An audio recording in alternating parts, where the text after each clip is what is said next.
So my parents are geologists, and before I was born, they would go on all of these adventures in parks all across the United States. And growing up, the stories they told me about their lives seemed very mythical and legendary. And one story that always stuck with me was this one of them going into Yellowstone on snowmobiles in the middle of the winter, which seemed very unlike them, the version I knew of them as adults. So they had this story where they decided to go into the park, and my mom wasn't really sure if they should do it, but my dad said, yeah, we'll do it, it'll be awesome. So they take these snowmobiles and they go into the park, and then so this is where I start to invent parts of the story in my mind and add details.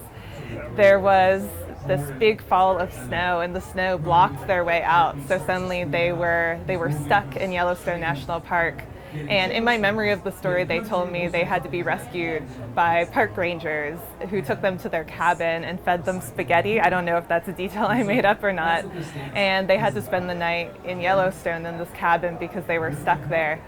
So national parks always seem like these places where weird things could happen and legendary things would happen.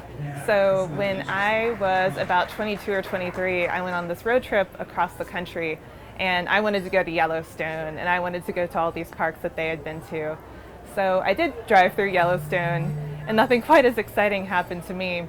But I find that when I'm in national parks, it's very rejuvenating. I feel like I'm disconnected from everything else I would normally worry about.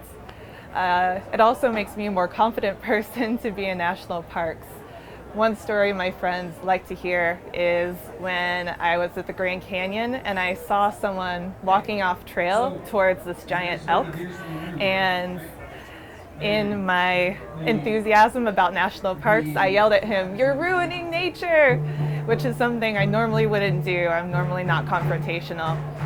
But that's the sort of place that parks are for me.